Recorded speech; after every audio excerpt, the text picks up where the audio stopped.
Bien, como ustedes recordarán, la semana pasada empezamos a analizar el tema de la ley dominical y hemos titulado estas presentaciones ¿A dónde se fue la ley dominical?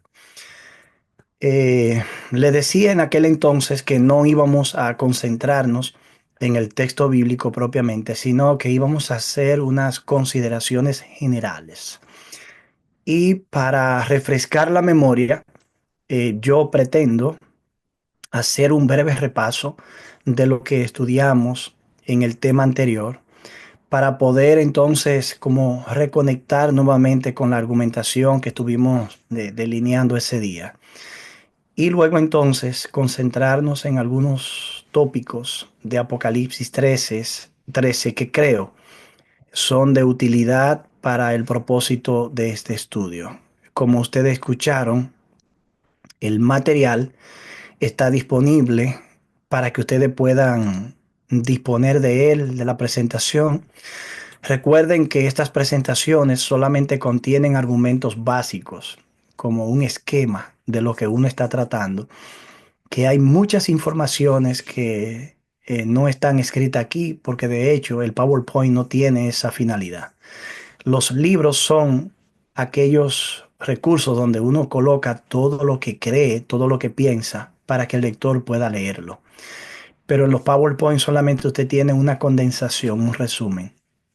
Pero si le es de alguna utilidad, por ejemplo, alguna cita, algún texto bíblico en particular, alguna gráfica, yo lo único que le pido es que si la utiliza, pueda no necesariamente darme los créditos, pero sí eh, presentarlo y dejar saber de dónde lo tomó. Eso es algo honesto y como cristiano creo que podemos hacerlo. Esta es la segunda parte y en la primera estuvimos mirando que el tema de la ley dominical no está tan claro para muchos de nosotros como debería estarlo. Cuando dijimos eso, lo decíamos en función de que hay mucha desinformación dentro de nosotros. Para nosotros, todo lo que se habla a favor del domingo, desafortunadamente se convierte en una ley dominical. Y no es lo mismo escuchar hablar de un intento de favorecer la observancia dominical en un estado cualquiera que afrontarnos a una legislación nacional de ley dominical.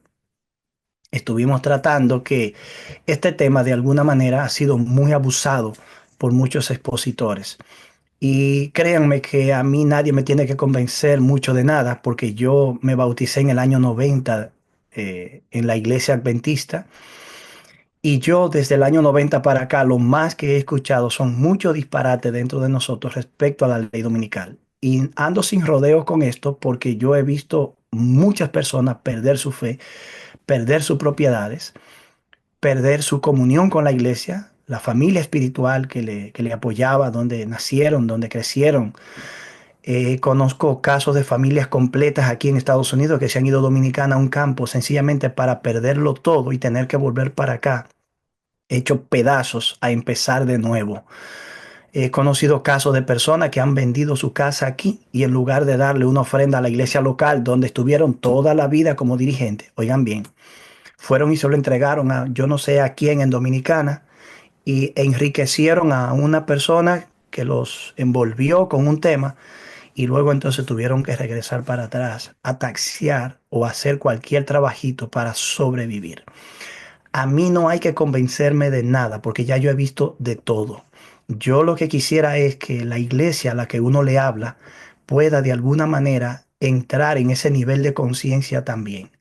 No para dudarlo todo, sino para no creerlo todo, sencillamente.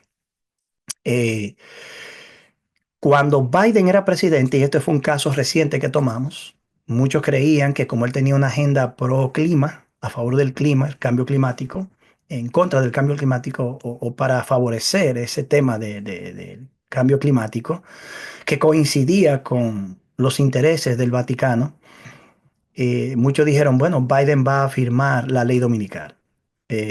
Cuando Trump llegó primero, favoreció el domingo en ciertos aspectos, en un decreto que firmó, y de allí muchos sacaron la ley dominical. pero ni la firmó Trump ni la firmó Biden, y ahora que Trump está nuevamente en el gobierno, ya muchos se aprestan a decir que la ley dominical se está al firmar. Yo le pediría a esa gente que está pensando eso que vaya ubicando su pedacito de tierra en Dominicana o el país y se vayan lo antes posible. Estoy siendo un poco sarcástico con eso porque la verdad que hay personas que también tenemos otro fenómeno, el problema de la hipocresía espiritual. ¿Y saben en qué consiste? En gente que ya hizo su vida, tiene su terreno en su casa, ya tiene su casa y tiene un ahorro de retiro. Y entonces ahora están atacando a los que recién están llegando y a los que apenas están comenzando a crear esa base para que se regresen a su país y se vayan al campo o a la montaña, porque la ley dominical se va a firmar en cualquier momento. Yo creo que son personas que han perdido totalmente la confianza en la iglesia, con todas y sus imperfecciones.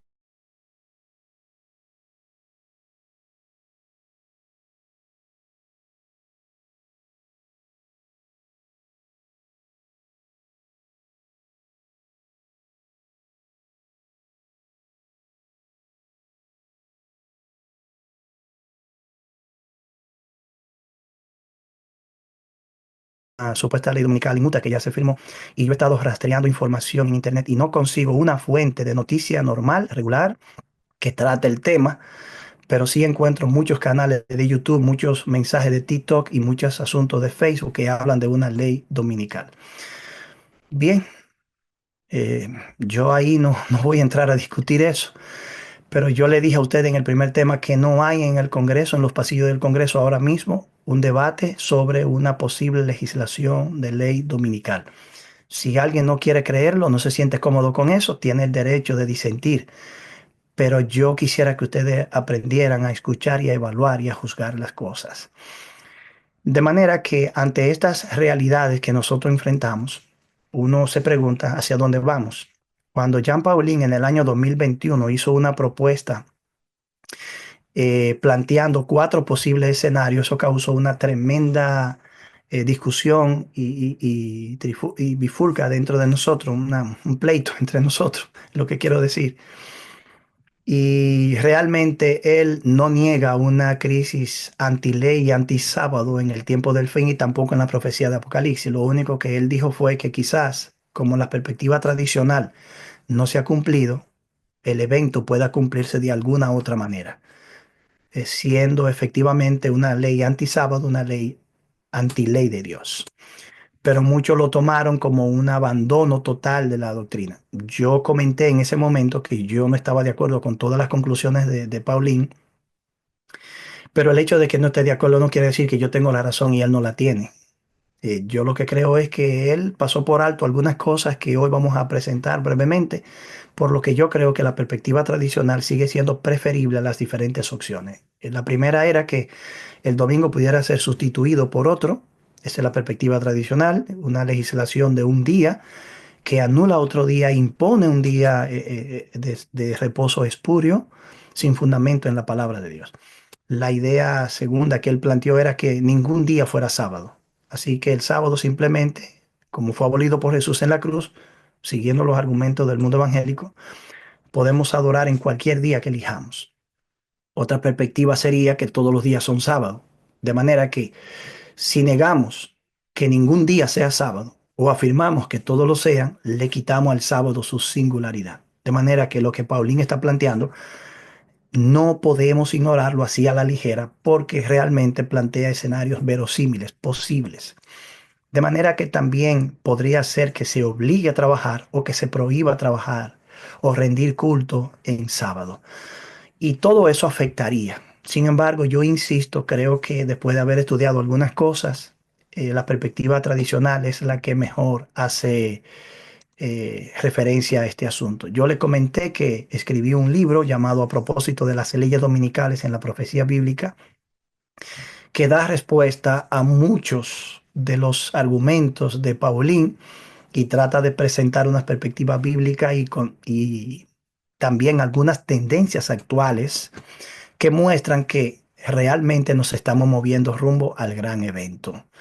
Le dejé aquí el enlace para los interesados y le dije que también está en formato digital porque mucha gente está leyendo en ese formato.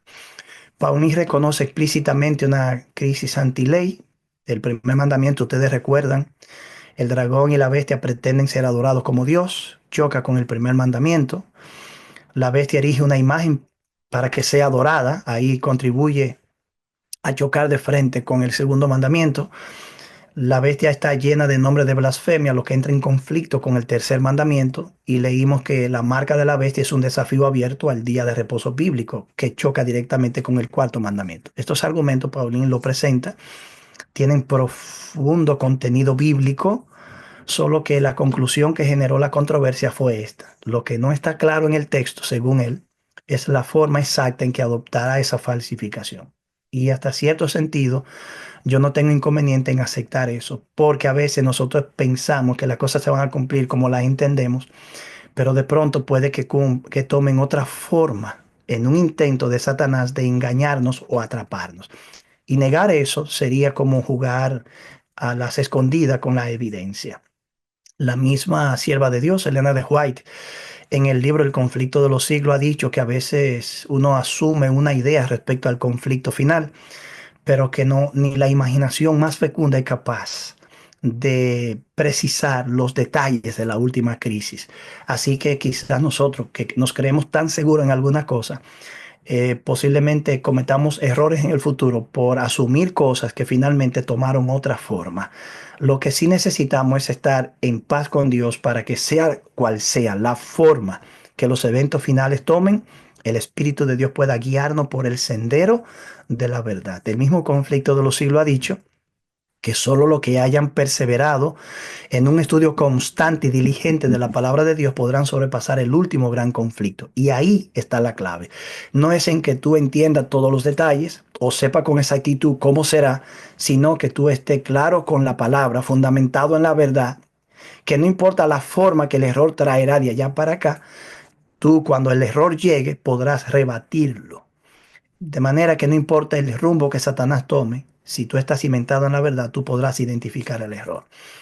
Dijimos que el origen de la palabra profética, tanto como su interpretación, no dependen de nosotros, dependen de la voluntad de Dios. Y que a veces las cosas tardan más de lo que uno cree, pero eso no significa que no se cumplirán. Y ahí están los pasajes de 2 de Pedro capítulo 1, versos 20 al 21, y también Habacuc 2, capítulo 2, perdón, versos 3 y 4.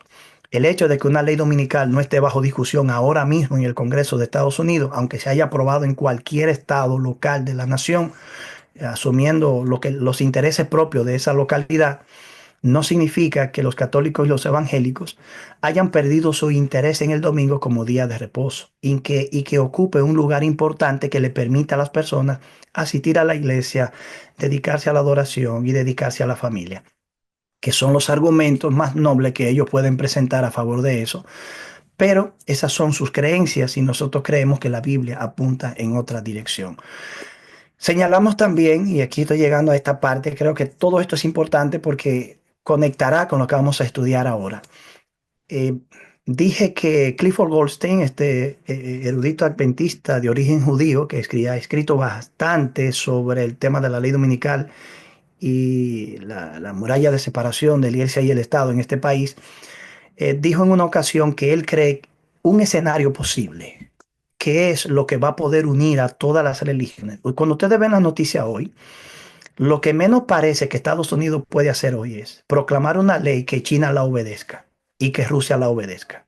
Yo no sé si nosotros realmente estamos pensando con claridad, pero tenemos que darnos cuenta que ahora mismo tiene conflicto con Canadá, tiene conflicto con México, que es todo un mundo. La gente piensa en México como una economía cualquiera. México es la quinta economía más grande del mundo. Entonces, tiene un poder increíble en muchísimas cosas.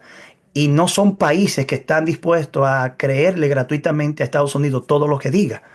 Una ley dominical requiere un escenario en el que Estados Unidos tenga un control tal que cuando emita una legislación cualquiera, en este caso dominical, como nosotros creemos, las demás naciones se verán obligadas a seguir esto. Pero en el ámbito religioso, ¿cómo logrará Satanás ensamblar todos estos elementos, los hinduistas por un lado, los budistas por otro, los judíos por otro, los musulmanes por su lado, los cristianos por el nuestro? Entonces, él dice que la clave, él cree, y yo creo que él tiene razón en eso, está en ese entendimiento escatológico de los eventos finales que cada una de estas religiones, grandes religiones del mundo, tiene. Y él dice que todas estas religiones están esperando un ser sobrenatural, un anhelado libertador, que va a surgir después de un periodo de grandes calamidades y que va a traer paz y felicidad al mundo. La esperanza universal de un libertador divino en el tiempo del fin es lo que podría abrir el resto del mundo al engaño de Satanás. Si Satanás logra unir estos elementos, entonces es probable que la fuerza que generan todos estos elementos unidos abra las puertas a los demás elementos que no se dejan arrastrar por esta corriente ahora. Elena de White dijo que el acto capital que coronará el gran engaño final será que el mismo Satanás se va a hacer pasar por Cristo. Cuando Clifford Goldstein dice lo que dice, lo hace basado en esta declaración y es su interpretación práctica de algo que ella no dice con precisión cómo ocurrirá y si ocurrirá bajo el formato del Mesías que espera cada religión. Pero ella da este detalle y dice que en tono amable y compasivo, cuando él aparezca como el Cristo en el contexto del mundo cristiano, porque ella dice hace tiempo que las iglesias están esperando, y luego dice, pues él se hará pasar por el Cristo, de manera que ella no está hablando lo que están pensando los musulmanes al ver ese Mesías que están esperando, o los judíos con el supuesto Mesías cuando aparezca. Está hablando de los cristianos. De manera que en tono amable, ese mundo cristiano engañado escucha que de manera compasiva él anuncia algunas verdades celestiales llenas de gracia que pronunciaba el Salvador cuando realmente estuvo en la tierra, cura dolencias del pueblo, luego con un fementido carácter de Cristo, asegura haber mudado el día de reposo del sábado al domingo y manda a todos que santifiquen el día bendecido por él. Yo pienso que si la perspectiva de Goldstein se da, y yo creo que será así, esto será lo que estará ocurriendo en el mundo cristiano, pero esta versión le estará siendo vendida a cada una de estas grandes religiones. Cuando ese personaje aparezca con una gloria indescriptible que nadie ha podido ver jamás, persuadirá. Y yo creo que eso será parte de esos engaños donde supuestamente desciende fuego como del cielo, que serán elementos muy persuasivos para el mundo. Vamos a entrar en materia en lo que nos toca esta noche. Apocalipsis 13, 11 al 18. Yo solo voy a hacer un resumen. Yo estoy dando por sentado que usted está familiarizado con esto y creo que así es. De manera que voy a pasar rápido algunos elementos. Habla allí de una bestia que tiene cuernos como de cordero que sale de la tierra. Pero rápidamente el texto dice que habla como dragón. Esta bestia ejerce su autoridad en presencia de la primera bestia y luego hace que la tierra y sus habitantes adoren a la primera bestia. Esta bestia también hace grandes señales, de tal manera que hace descender fuego del cielo. Esta bestia también engaña a los habitantes de la tierra con las señales que se le permite hacer. Esta bestia obviamente es un poder político, pero ya aquí con estos elementos que estoy describiendo, es un poder que de la política ha pasado al ámbito religioso. Por lo tanto, estamos hablando de un poder político religioso en este contexto. Esta bestia hace una imagen de la bestia y a la bestia. Eso lo veremos más en detalle más adelante. Luego infunde aliento a la imagen. Es una parodia de la creación cuando Dios alentó aliento de vida en el hombre y este se convirtió en un ser viviente y reflejaba la imagen de Dios. Cuando la bestia infunde aliento a la imagen que crea, esa imagen es una imagen como la bestia y es a favor de la bestia. Es interesante, ¿verdad? Es un eco, una alusión directa al tema de la creación, por lo menos de Génesis 1 y 2. Esta bestia entonces impone una marca en la frente y en la mano. Y el que no acepta esa marca no podrá comprar o vender, solo podrán hacer lo que tengan la marca, es decir, el nombre de la bestia o el número de su nombre. El libro de Apocalipsis, capítulo 13, en el verso 14, dice que esta bestia le está diciendo a los habitantes de la tierra que le hagan una imagen a la bestia que fue herida de espada y revivió. Con las señales engañosas que ella produce, engaña a los habitantes de la tierra y los mueve hacia un proyecto religioso pseudo cristiano en el que al ponerlo en práctica termina beneficiando a la primera bestia. La Reina Valera 2015, la Reina Valera actualizada y la nueva versión internacional traducen diferente la expresión diciendo o el verbo decir. La Reina Valera 1995 y la 60 y también la 1977 y 1909 dice diciendo a los habitantes de la tierra o decía a los habitantes de la tierra. Pero la Reina Valera actualizada capta el sentido que tiene la expresión decir allí, es mandándoles. Está dando una orden. Y la nueva versión internacional dice ordenando. Le ordenó a los habitantes de la tierra. Pero naturalmente los tiene engañados. Al ordenarle, ellos creen que esa orden viene de Dios. Le voy a solo abrir un paréntesis aquí porque eso es un mundo, Apocalipsis 13. Cuando tú buscas en las escrituras lo que es el fuego que desciende del cielo, en el Antiguo Testamento solamente hay dos antecedentes. Y nosotros generalmente manejamos uno de los dos e ignoramos el otro. El primero es el de Elías. ¿Quién hizo descender fuego del cielo? El verdadero Dios. En ese tiempo Dios no le permitió a Satanás hacer descender fuego del cielo, pero en el tiempo del fin sí se lo permitirá. De manera que hacer descender fuego del cielo es como decir, el que hace esto, Dios está con él. De manera que el fuego que desciende del cielo es una señal milagrosa e engañosa que pretende certificar el aval divino en quien lo está realizando. Pero cuando tú vas al libro de Job, te das cuenta que también, en este caso, fuego descendió del cielo, pero esta vez no fue Dios que lo hizo descender. Y yo creo que Apocalipsis, si bien está evocando las imágenes de Elías con los falsos profetas, no deja de pensar, Juan no deja de pensar en, en Job. Porque en Job, precisamente, hasta Job pensó que ese fuego que descendió del cielo fue Dios. Pero realmente sabemos por el trasfondo del relato que fue el demonio. Y eso es precisamente lo que ocurre en Apocalipsis. Un fuego que desciende, que se atribuye a Dios, pero que realmente es el demonio que lo está haciendo descender. Dios permitiéndole hacer lo que no le permitió en tiempos de Elías. Yo no quiero entrar en más detalle con eso, porque eso requiere tiempo, pero le dejo ese detalle. Lego, que es el término original que se está utilizando allí, es clave en todo el Nuevo Testamento. Es cierto que significa hablar, decir, diciendo, y en la forma que está conjugado, Juan está mirando lo que está ocurriendo en proceso. No es que él escuchó que la bestia habló y ya, no es que está escuchando cómo ella está hablando. Y ese término es clave en el Nuevo Testamento y se utiliza primordialmente para denotar el acto de hablar o de decir algo. Y a menudo se emplea también para transmitir un mensaje, una orden o una enseñanza. Cuando dice, la bestia está diciendo, realmente está dando una orden, está mandando, está ordenando. Ese detalle es importante. La imagen de la bestia, que la bestia de la tierra le pide a los habitantes de la tierra que hagan, tiene dos objetivos. Primero, es una imagen que se levanta a la bestia. Yo voy a explicar eso. Pero también es una imagen que se levanta de la bestia. Esto es algo increíble lo que allí se está describiendo. Yo no sé si usted había notado ese detalle, pero esto nos invita a leer un poquito con más detenimiento el texto. Estamos hablando de una imagen a la bestia, una imagen de la bestia. ¿Alguna diferencia? Sí, porque cuando habla de una imagen a la bestia, la gramática del texto denota, y esto por ejemplo nota en la versión católica, nueva versión de Jerusalén, dice que la imagen no es hecha a la bestia, sino en honor de la bestia. De manera que la traducción es una interpretación de lo que Juan está queriendo decir.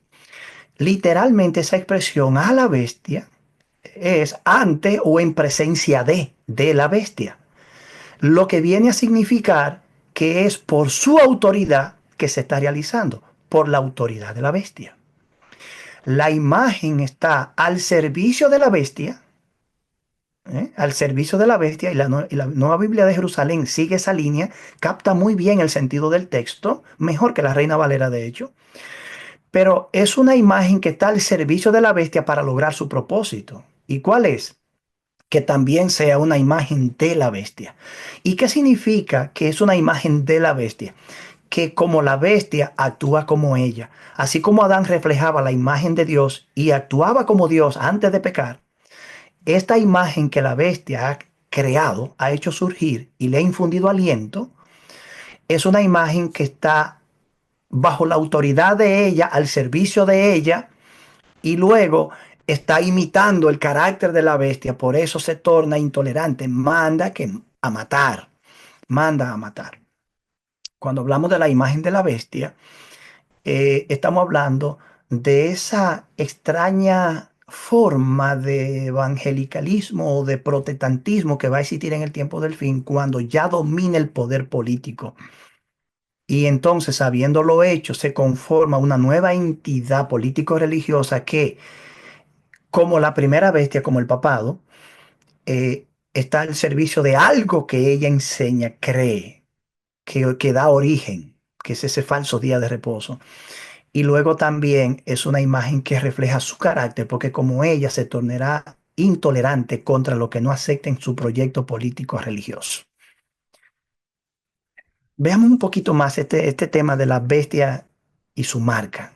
En el verso 16 y 17 dice que ella hace que todos, a pequeños y a grandes, a ricos y a pobres, a libres y a esclavos, se le ponga una marca en la mano derecha o en la frente, y que nadie pueda comprar ni vender sino el que tenga la marca, es decir, el nombre de la bestia o el número de su nombre. Aquí nosotros estamos ante un detalle interesante. ¿Por qué la bestia se embarca en poner una marca? Una vez ha conformado esta estructura religiosa y política religiosa, ¿por qué el siguiente paso es imponer una marca? ¿Qué significa poner una marca en la mano derecha o en la frente? Yo he tratado ya muchísimos temas sobre este tema de la marca de la bestia y no voy a entrar en esos detalles aquí ahora. Solo me voy a concentrar en el significado básico que para mí tiene la declaración. No le voy a explicar qué cree el mundo evangélico, qué cree el mundo católico. No voy a explicar eso, por eso sería un estudio aparte muy interesante de por sí, y luego ver si realmente eso se ha cumplido o existe una posibilidad como tal. Entonces nosotros veríamos que creen cosas totalmente diferentes. Entonces, esta marca en la mano derecha o en la frente. Ahora, cuando usted escucha eso en Apocalipsis, ¿usted le llega algo parecido a esto a la mente? ¿Un código de barra en la frente o en la muñeca y en la mano? ¿O un chip insertado? Puede ser bajo la piel, en el dedo, en la mano o en la frente. O también usted fue de lo que creyó que la marca de la bestia era la vacuna del COVID, basado en el concepto de la nanotecnología, que son elementos tan diminutos que bien pueden ir en la vacuna. Eso es otro tema interesantísimo. Sería bueno que usted busque lo que es la nanotecnología y se informe un poquito para que esté familiarizado con eso. ¿Es esto lo que llega a su mente? Pues déjenme decirle que si en algún momento algo parecido a esto ha llegado a su mente, usted no ha entendido nada de lo que nosotros entendemos. Y estoy siendo muy honesto y un poco desafiante también, porque la verdad que en el día de hoy en la iglesia se creen cosas que a veces uno se pregunta, ¿y de dónde que la están sacando? Pues bien, miren esta frase que dijo Samuel Langford Clemens. Murió en 1910. Una mentira puede viajar por medio del mundo mientras la verdad está poniéndose los zapatos. Esa frase yo la usé en tiempo de pandemia y la rescaté para este tema. La mentira puede viajar por medio del mundo mientras la verdad está poniéndose los zapatos. ¿Sabían ustedes que hay agencias que se respetan cuando dan noticias? Que muchos de nosotros creen que no existe ninguna. A veces se toman de 4 a 7 días para verificar ciertas informaciones, pero cuando vienen a verificar y descubrir que era mentira, ya se ha hecho viral y ya todo el mundo cree la mentira. Por eso es que nosotros estamos viviendo en un periodo que se conoce como tiempo de posverdad. Hoy las teorías conspirativas son las que determinan la agenda de muchos predicadores que están destruyendo el púlpito y la palabra de Dios, y de mucha gente que está viviendo muy bien de eso, sin dar ningún crédito a la iglesia, que realmente es la que lo formó y los ayudó a entender algunas realidades. Miren, este señor Michael Hawks es el decano de la Facultad de Farmacia de la Universidad de Loma Linda. Solo lo digo como por interés, para que ustedes vean. Nadie mencionó esto, nadie le importó. La iglesia sí lo publicó porque la iglesia necesitaba orientar en este contexto de pandemia cuando ocurrió. Fue uno de los 45 profesionales designados por el gobierno de la primera administración Trump para ser como uno de los individuos que por su conocimiento podía formar parte de ese grupo que supervisaría la creación de la vacuna. Él estaba allí y él podía, junto con los otros 45, como inspeccionar toda la política que rodeaba incluso la distribución de la vacuna también.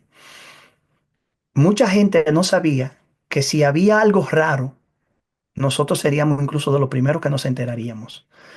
Porque es cierto que hay un mundo de maldad y de sombra y de tinieblas detrás de las grandes corporaciones. Hay mucho mal, pero también queda todavía mucha bondad en este mundo. Y muchos de nosotros se niega a verla porque ha permitido que la desinformación lo destruya, desarraigue esa posibilidad. Si algo hubiese ocurrido extraño allí, nosotros hubiésemos sido afortunados en enterarnos, porque uno de los 45 hombres escogidos por la primera administración de Trump era un adventista del séptimo día, el decano de la universidad, el decano de la Facultad de Farmacia de la Universidad de Loma Linda. Mentes brillantes, científicos, hombres de fe que están allí. Y mientras muchos de nosotros hablaba todos los disparates que se le ocurrió hablar, este hombre de Dios estaba allí trabajando para ayudar a la humanidad en un momento de necesidad, algo que muchos de nosotros no pudo entender. Yo quiero ahora detenerme un poquito en esta parte final. ¿Cómo nosotros podemos entender? ¿Cómo podemos entender esta idea de una marca en la frente y en la mano? Vamos a ver algunos antecedentes en el Antiguo Testamento. Cuando tú vas a, a Éxodo capítulo 13 te encuentras con dos órdenes religiosas que Dios le dio a Israel. Una tenía que ver con el comer los panes, la fiesta de los panes ácimos, es decir, comer pan sin levadura por X cantidad de días. Esa ordenanza religiosa de comer pan así, para recordar lo que ocurrió en Egipto, dice el verso 9, según la nueva versión internacional, será para ustedes como una marca distintiva en la mano o en la frente, que les hará recordar que la ley del Señor, los mandamientos de Dios, la ley no estaba ni siquiera dada todavía, el capítulo 20, donde va apareciendo, estamos en el capítulo 13, pero todo lo que Dios manda es su ley. Esa es su ley, independientemente de la forma que tenga y el mandamiento que sea. Es su ley. Y esa ley, ese mandamiento, dice que debía estar como una marca en la mano y en la frente. Eso conecta con Apocalipsis de una vez, para el que está familiarizado con este lenguaje. Y eso les hará recordar que la ley del Señor debe estar en sus labios, porque el Señor los sacó de Egipto desplegando su poder. La ordenanza, hay otra que aparece más adelante, tiene que ver con la consagración de los primogénitos, incluyendo de los seres humanos, solo que estos eran redimidos con un animal en sacrificio.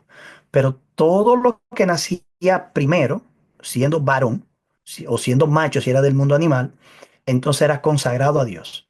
Y esta ordenanza religiosa, dice el texto en el verso 16, que sería para los israelitas como la de los panes ácimos, como una marca distintiva en la mano y en la frente, para recordar que el Señor los sacó de Egipto desplegando su poder. Hasta aquí, una marca en la frente y en la mano no es un microchip, no es una vacuna, es una ordenanza religiosa que se tiene que asimilar y que se tiene que vivir.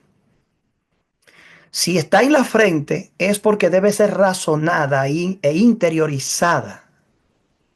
Y si está puesta en la mano, significa, metafóricamente hablando, que es una ordenanza que debe ser practicada, que debe ser vivida, tanto interiorizada como vivida. Ahora, metafóricamente, figuradamente hablando, esa ordenanza debe ponerse en la frente y en la mano. Traducido, debe ser interiorizado, aceptado y vivido, practicado.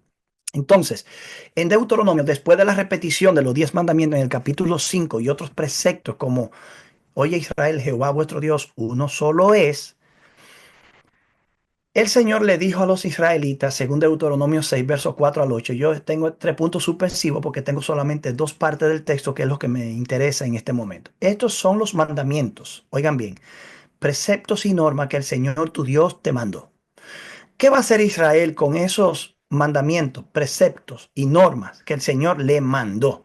Si le mandó es un mandamiento, es una ley. Átalas a tus manos como un signo o señal o marca. Llévalas en tu frente como una marca.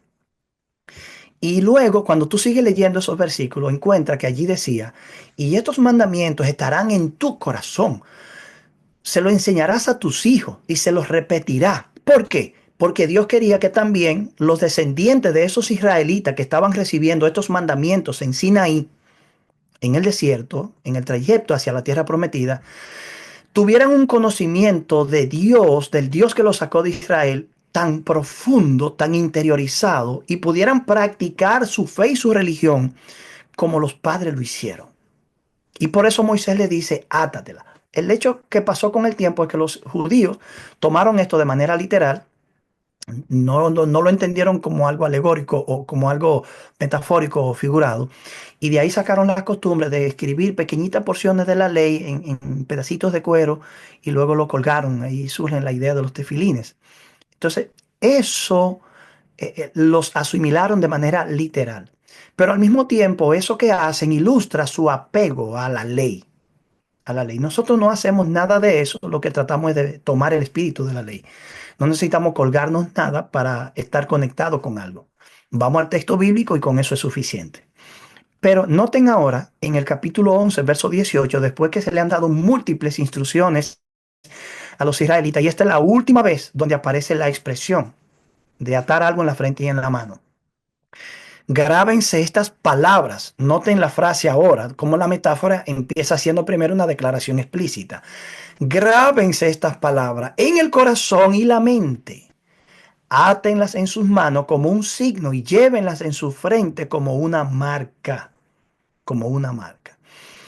De manera que cuando estamos leyendo en Apocalipsis que la bestia que ha formado una imagen después de haber engañado a todos los habitantes de la tierra, le está pidiendo que hagan una imagen a la bestia a favor y al servicio de ella ante su presencia y con su autoridad para que actúe como ella, intolerante y perseguidora, imponiendo sus criterios religiosos como los entiende. Entonces le está pidiendo al mundo a través de una legislación, de una ordenanza, dice, ordenó, está diciendo, está mandando, note bien, que tomen tan en serio esa pseudo forma de adoración, ese pseudo día religioso de supuesta adoración a Dios, que no tiene más autoridad que la historia de la iglesia, el apoyo de la iglesia propiamente, la institución humana, pero no bíblica. Y ese mandamiento dice, tómenlo, interiorícenlo, tómenlo como una verdad que tiene que ser interiorizada y practíquenlo después de interiorizarlo. Estamos aquí ante algo extraordinario, por lo menos de la manera que si tomamos en serio el texto bíblico, esto resulta para nosotros. Y cuando Apocalipsis habla de eso, si nosotros desconocemos estas realidades, ¿qué es lo que está diciendo? ¿En qué está pensando Juan? El libro de Apocalipsis es el libro más hebreo de todo el Nuevo Testamento.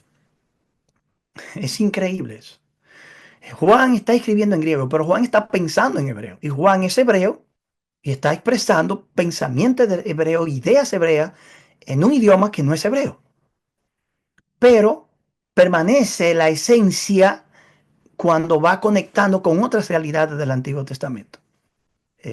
Creo que Jack Duncan captó muy bien este asunto, este erudito del Nuevo Testamento, que de hecho es judío también, cuando dice que la bestia de la tierra quiere forzar a la gente a que se sometan a una ley de la bestia del mar, justamente como Dios esperaba que los israelitas se sometieran a la ley de Moisés, en la frente y en la mano, es decir, pensamiento y acción totalmente.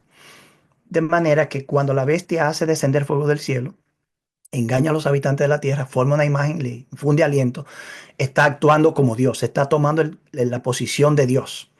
Pero al hacer eso, crea una forma de adoración pseudo-cristiana que realmente obedece a los intereses teológicos religiosos de la bestia que sale del mar, del papado. Y luego quiere que nosotros lo tomemos. Y al hacer descender fuego del cielo, está por verse si habrá algo literal en eso, pero yo creo que la idea se mueve un poquito en esa dirección también. Es como decir, si no es literal en un punto, es una serie de manifestaciones religiosas que parecen tener el aval divino. Es como una especie de falso Pentecostés, donde la gente supuestamente está siendo guiada, persuadida, dirigida por Dios y su palabra, pero realmente es como un fuego que es Satanás quien lo está haciendo caer. Entonces estamos ante un peligro terrible y no es un mensaje fácil el que Dios ha confiado en nuestras manos.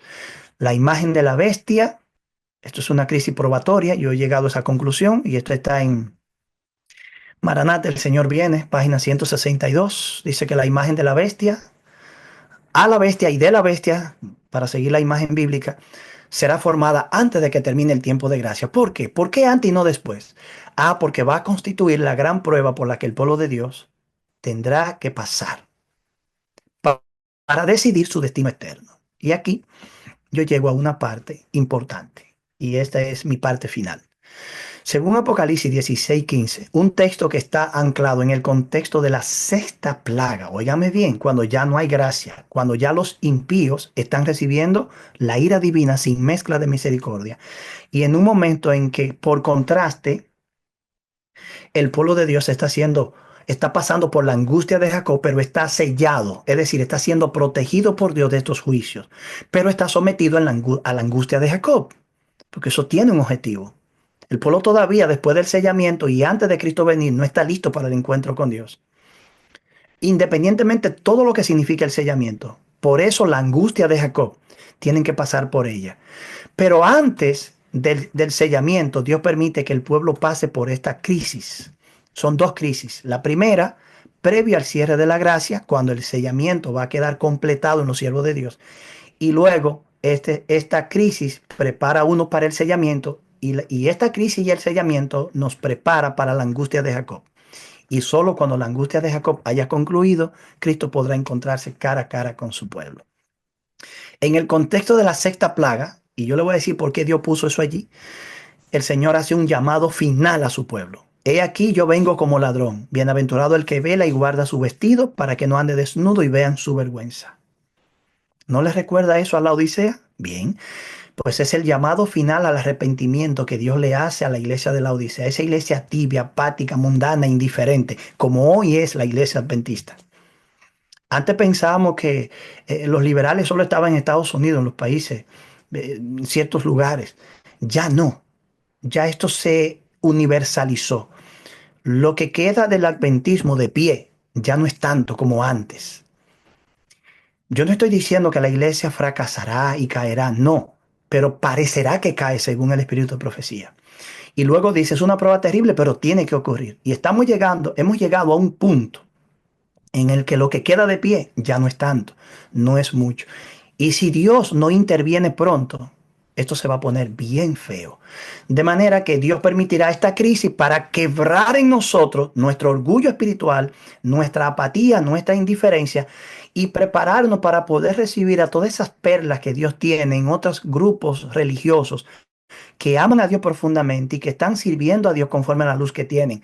Porque si vienen ahora, nosotros mismos lo devolvemos.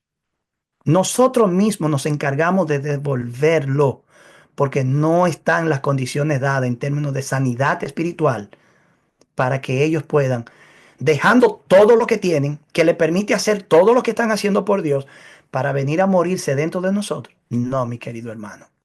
Y Dios le hace un llamado final a su pueblo. ¿Saben por qué lo hace en el contexto de la sexta plaga?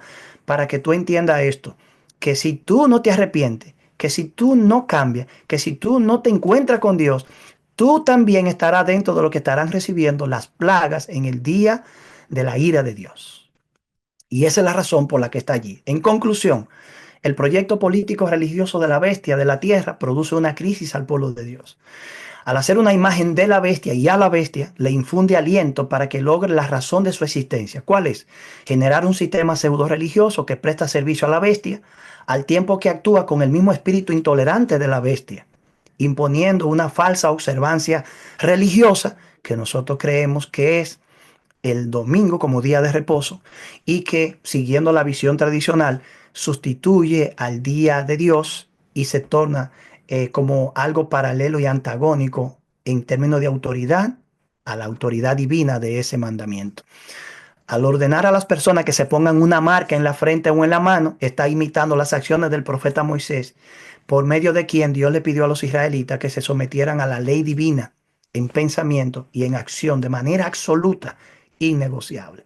Pero Dios, en medio de la crisis, que no será fácil, protegerá a su pueblo, lo librará del poder de las agencias terrenales en el fin y que procuran exterminarlo por medio de un decreto de muerte.